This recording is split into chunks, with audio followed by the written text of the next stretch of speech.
Hey guys, welcome back to the channel. Today I'm going to be reacting to a video called Top 10 Things Europeans Do That Americans Find Bizarre. I think it's funny that it's like, oh, it's so weird. Well, it's only weird to you because you're not used to this.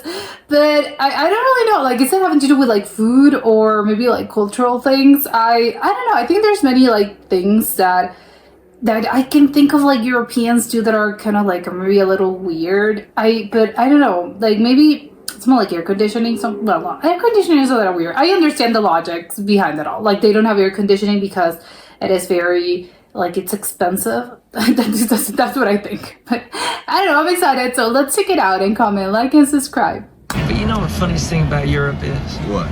It's the little differences. Welcome to Watch Mojo. Today we're counting down our picks for the most unique things that Europeans often do that Americans might find a little weird. Obviously, there will be some big generalizations to follow as we realize that not all Europeans do these things and not all Americans would find them weird. Come on, throw in a buck. I don't tip. You don't tip? Oh, tipping. Sure. Number That's 10, one of the things. they kiss on the cheek as a greeting. Then you move in, applying your cheek to their cheek and making a little kissing noise. It doesn't matter That's funny, actually, because you always say kiss on the cheek, but you're not actually kissing their cheeks because you're just like kissing the air. if you're friends, family, or even acquaintances. If you know someone well, chances are you're getting a kiss on the cheek. Cheek kissing is a common greeting in many parts of Europe, with countries like Italy, Spain, and France being the most famous for the practice. Say it. I'm your friend. Will you hold me? No. Kiss on the cheek. No. Just hug me. I don't want to do any of that.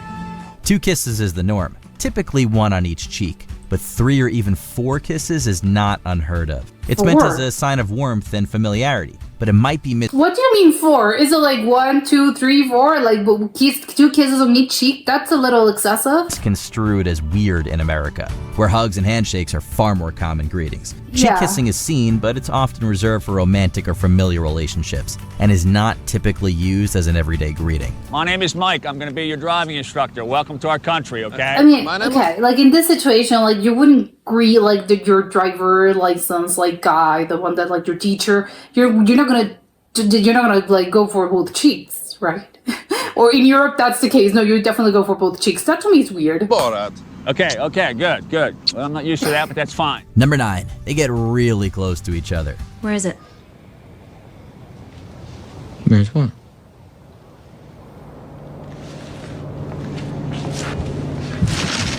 Personal space!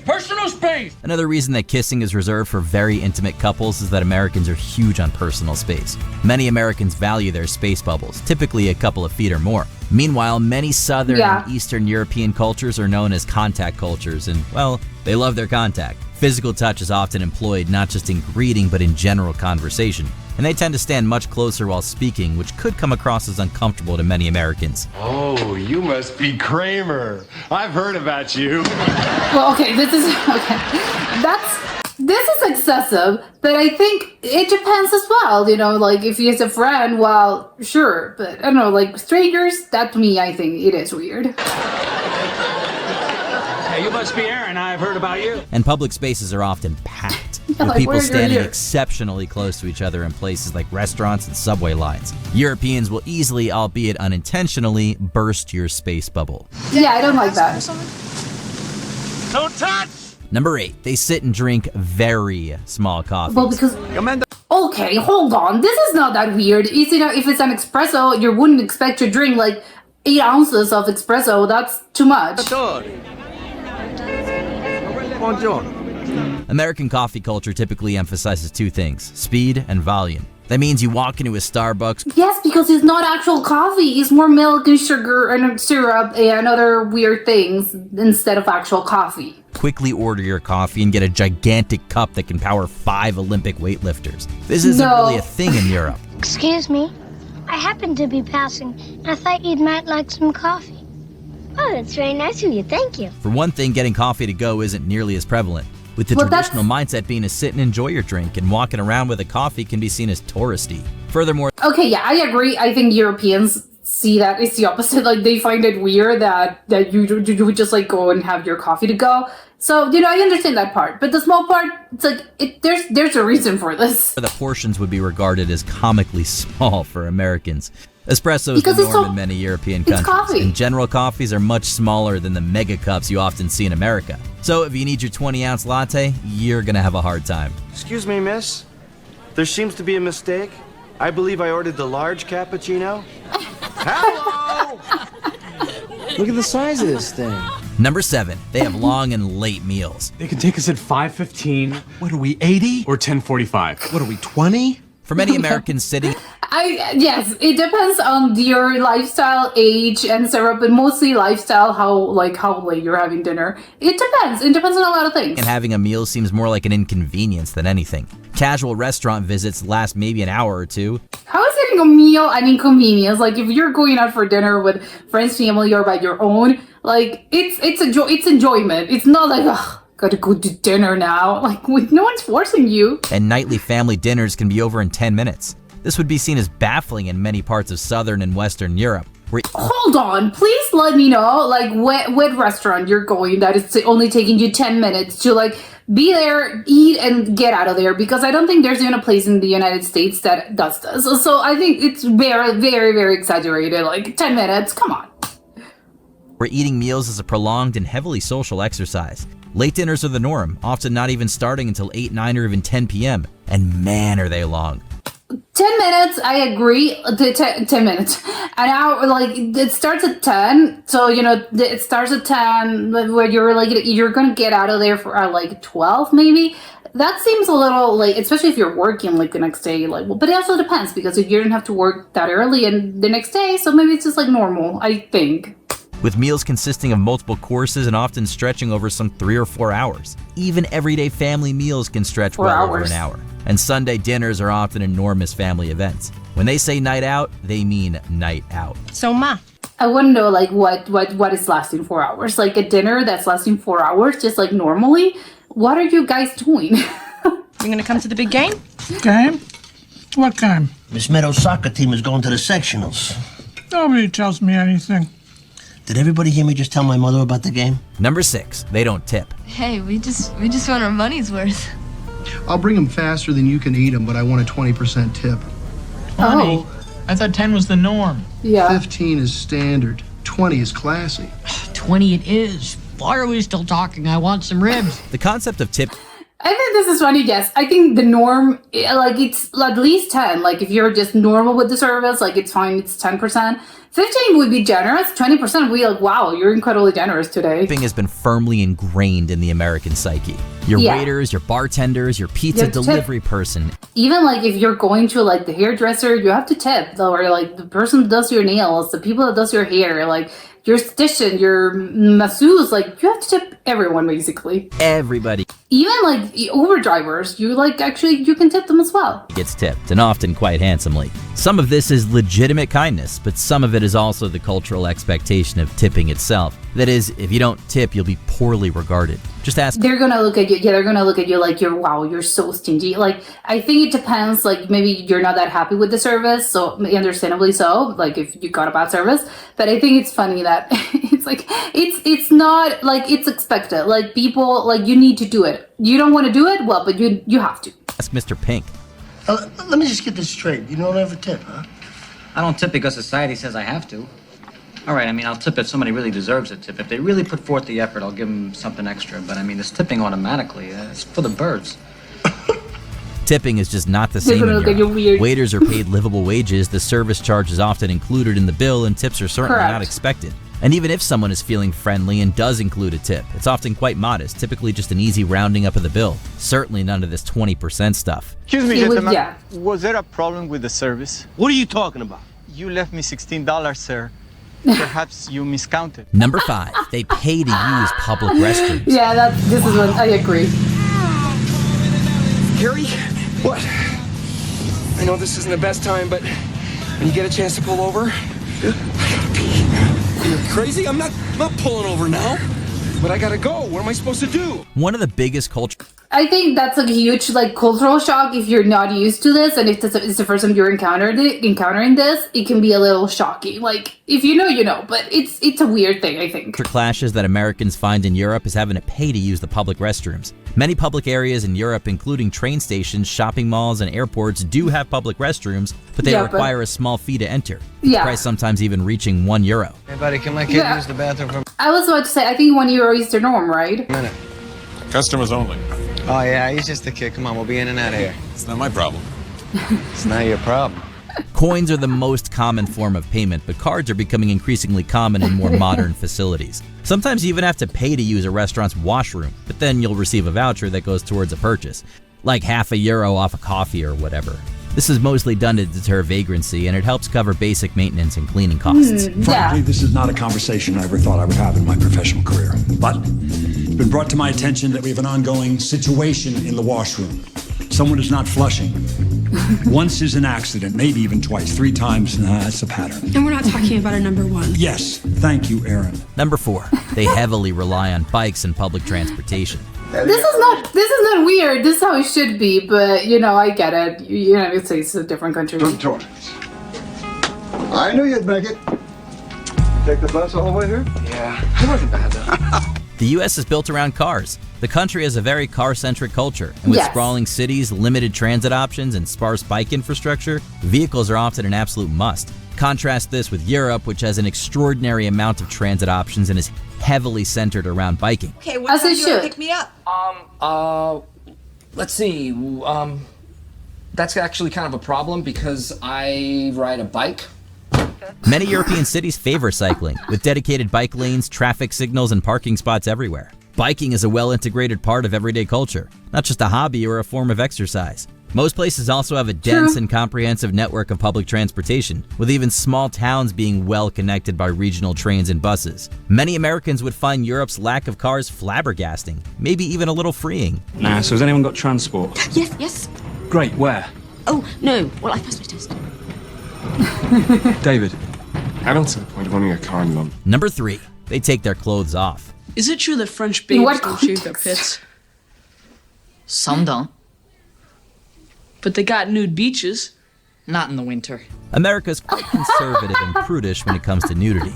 This is regarded as a... Yeah, I think it's a very European concept that, like, when you're in the beach, like, especially obviously women, like, going topless. I think in the United States that would be unheard of, but if you're ever into Europe, like, that's the norm. They're less prudish about those things. Very private thing, and nudity in public is virtually unheard of. So many Americans find it extremely bizarre to see Europeans walking around in their birthday suits so openly and brazenly. Many European countries embrace some degree of public nudity, including Germany, France, Spain, and the Netherlands. Topless sunbathing is often accepted on beaches, and nudity in saunas is the norm, not the exception. In fact, bringing your bathing suit into a sauna is considered gross and unhygienic. Berlin, in particular, is very accepting of nudity. I'm wondering why is it on, like, it's not on, like, they're gonna look at you weird, like, if you're in your bathing suit and it's looking at something dirty, like, why would a bathing suit be considered dirty? With people often going naked in public parks like Tiergarten without much issue, so long as it's not lewd or disruptive. Hold on, why are they're naked in a park? I understand the concept of sunbathing because you're like, you want to get tan,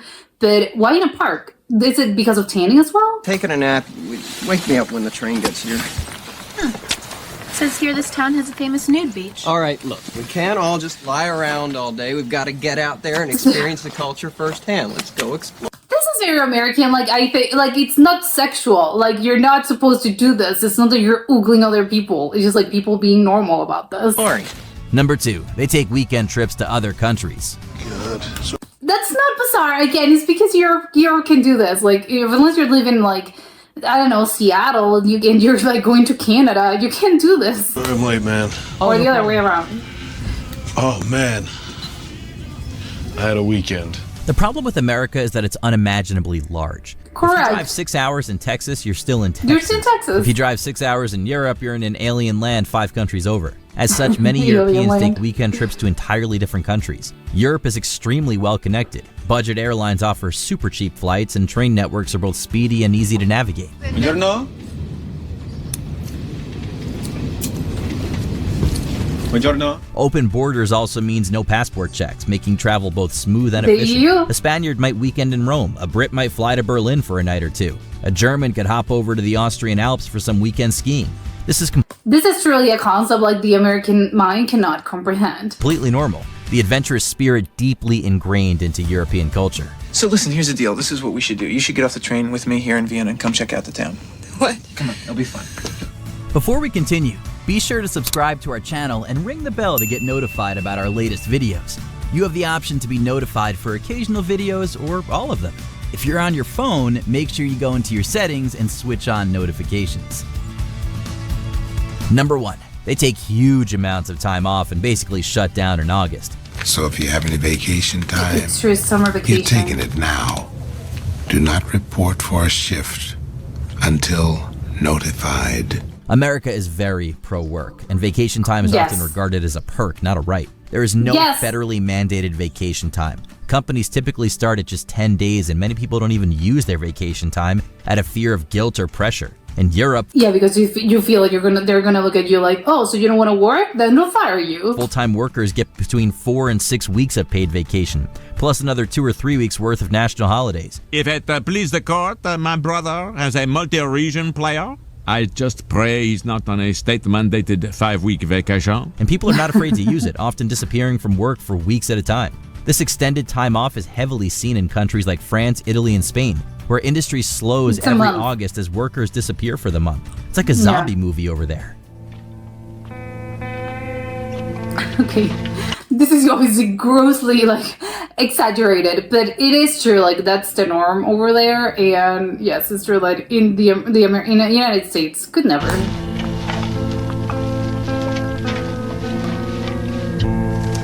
Hello! What other funny little differences can you tell us about? Let us know in the comments below. You know what they put on French fries in Holland instead of ketchup? What? Mayonnaise. I seen them do it, man. They f***ing drown them in this shit. What? Okay, yeah, I think it wasn't more than bizarre. Like I was expecting something weird. It's just like, well, yeah, they do things differently because they are like from another culture. But I think everything has, I think their own, like everything's within reason. That it wasn't like completely out of left field. And I think, it's not that I would think, oh, that's weird. It's just like, oh, well, yes, makes sense because they do things a little bit different over there. But especially some things are just like infrastructural based things, like the weekend trips. Like again, United States could never, unless you live in like near the border, near Mexico or near Canada. And of course, like you can maybe do this. Although it's not, I wouldn't think like it's that common to do that. So actually, like it's not something that I think a lot of people actually do. Like unless you're actually planning on to, like you have plans, and I don't know, it's not something that out of the whim I'm gonna decide to, I don't know, go to Mexico. It's like no, even if I live like near the border, like it's not happening. I think maybe it's for some people, but I don't think it's the norm. And I think probably the European mind is maybe more like, maybe because they're used to, so maybe it's a little bit more of like, oh, I'll just go to Vienna like in 2 weeks, like, and I'll go for the weekend, and it's okay. Maybe it's just because related to the working thing, like, or maybe they're just like less adventurous in general, but because they feel more confined. So I think maybe that's the case with the U.S. But the whole car situation as well, like, it's not, you're not to blame. Like, well, it is, I understand, of course, if you can, because they have like different infrastructure and they don't have like car-centric cities. Of course I expect them to, and they have public transport. There's no excuse for the public transportation system being that bad in the US. But it's just like a very car-centric place. But the whole thing of like, it's just like car central over there. Again, if I expect like if a town is not really like that, I would expect people to use alternate methods and not use their car that much.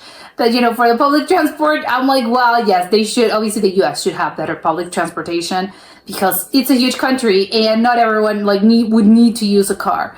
But I think I am like a little bit 50-50 with this because on one hand, I think it's free to actually like, I can just walk everywhere or have like, maybe not with the public transport because I'm thinking of more of us. Maybe you're walking or you're like biking. I think there's a freedom in that, and I can understand how you would feel like, oh, I'm free to go, maybe. I don't know, but isn't it also like a lot of you feel free actually, like getting out of your house, getting in your car, and just going places, right? So it is a bit of, so that's why I always say, like, I don't know if it's like how freeing it is. I think both things are equally as, like, I think both things can feel equally as freeing. The only thing I would actually argue against feeling like, oh, I feel so free using is public transport, because I think in a car, you would just like, I will get there and I'll, turn my car on and I will go to place and I will go where I want to, and that's it. Public transport needs a little more planning. It's like, oh, maybe I want to go somewhere that doesn't have it, or I have to like connect, or I have to take a train. I don't know, like I have to do some things that I think maybe like impair my freedom, and maybe walking as well, because it's like, I can't, the human, again, I can walk like distances, but I can't obviously a car or even a bike, or maybe a bike is more, it's a little bit more like walking, but you can't actually bike like for that like the long distances. Not I'm saying that you can't, it's just like normally you wouldn't do so. So it's like I don't know, I think I would find it equally as freeing as having having a car. And maybe it's just because I'm used to it. So it is, I think I would find it a little bit like weird to actually say, no, I'm going to walk everywhere. I'm going to use public transport like everywhere all the time, Monday to Sunday. It's like, well, yeah, it's in some occasions it would be okay, but I think I need my car. So I still need a car. The pay to use restrooms, I understand the logic, but it's just like a little, I don't know, do you need to pay? I think it's actually quite funny, because in the US, I think it's a country that's probably seen as very like very capitalist, and they'll charge you for everything. They don't have universal health care, like, so they'll charge you for every little thing. And it's like you're expected to tip as well as like on top of your meal, or on your top of the service that you're being provided. So it's kind of like strange to think about it. If you think about it like this, it's like, well, if they're like that, then how come Europe is the one that actually that's charging you for using a bathroom, which can be argued and seen as also like it's not a healthcare, but it should be a universal like right to use to a toilet. I think that should be a right? Like it's not like it shouldn't be, oh my god, what if I don't have any money? Like you should still be able to like have a bathroom provided to you. So it is kind of funny if you think about it that way. Like, wait, how come Europe actually charges for this if they're seen as less capitalist and less, I don't know, like less like they want your money. So it is kind of like funny. The whole nudist situation, I think it's normal for them, and because again they're less a little like it more, there's like, I think the US is a very, I hate to say it, but I think in general they're more Puritans about like things like that. But I think it's because in Europe they are more like, they don't sexualize bodies in that way. It's like, it's okay, people can be naked, and there's not something inherently sexual about this. So that's why people feel comfortable just walking around naked and like sun tanning, like topless, or just going to a sauna, because it's like, it's okay. I know that it's not something that I feel safe, it's normal. And no one's gonna be looking at me like, oh, look at them. Like, no, because it's not like that. And I think in the US, because everything's so like sexualized, I think that's the biggest thing. Like, you could never do that in the US, because I think people are gonna feel like, no, I'm feeling ogled, I'm feeling like people are judging me, or they're gonna be like, oh my god, look at them, like I'm not doing this in order to like please anyone. I'm doing this to, like, again, you're going to a sauna, or maybe I want to take the sun. So it is I think the biggest difference, and I don't know if that would work in the US. It's because of that. And I think I have to say, like, I hate when people, like, Americans, like, go to, like, beaches when that's allowed, like, in Europe. Because again, Europeans have like a different mindset about this. So I hate when they, especially, sometimes, usually men, like they say like in the film, it's like that. Like people, oh, we have to go look at women. And it's like, no, it's not about this. And I hate that a lot of like men have that concept of like, oh yes, we have to go because it's a topless beach. It's a nudist beach. And it's like, no, they're not. That's not the purpose of this. And for them, it's normal because, again, you wouldn't go to a sauna to like Google people. Like, you go to a sauna because you want to use the sauna. So I think maybe Americans should learn a thing or two about this because, and I think it's really rude to actually imply that, oh, I want to go there just because I want to look at everyone's bodies. It's like, come on. No, do not do that. I think it's really disrespectful. Especially, again, you're coming from a different culture, and it's just like, you wouldn't like someone doing that to yourself. So, you know, I don't know. I find it a little bit like, you have to get out of this mindset because they're not thinking about this. But usually, yes. And the coffee thing, again, it's the coffee because it's not actual coffee. Europeans tend to drink actual coffee, as in the coffee bean, and it's black or it's an espresso. And that's what you wouldn't drink, like liters of espresso. And in the United States, like, you have those bigger coffees because usually it's not actual coffee or it has a lot of milk. I've never actually seen anyone order something like an Americano. Like, you wouldn't drink those. It's an Americano actually an American thing? I would love to know. It's like, because to me it's like, it's an espresso but lighter. Like, it's not that heavy, but it's not that dark. But I don't know if it's an American thing. But however, you wouldn't go and see like, oh, give me a venti Americano. Like, well, sometimes yes, but I think a lot of people tend to put like sugar or other things in it, like another, like, you know, a sweetener or an you know, caramel syrup or whatever. So it is, or even some yeah, you know, some other thing. So it's not that you're drinking this whole thing pure and without sugar, because I think it would kill you. So, you know, when you're not drinking that much espresso, and that's why they drink like little coffees, because it's actual coffee and it tastes like coffee. It doesn't taste like sugar. But that was it for today, and I'll see you next time. Bye.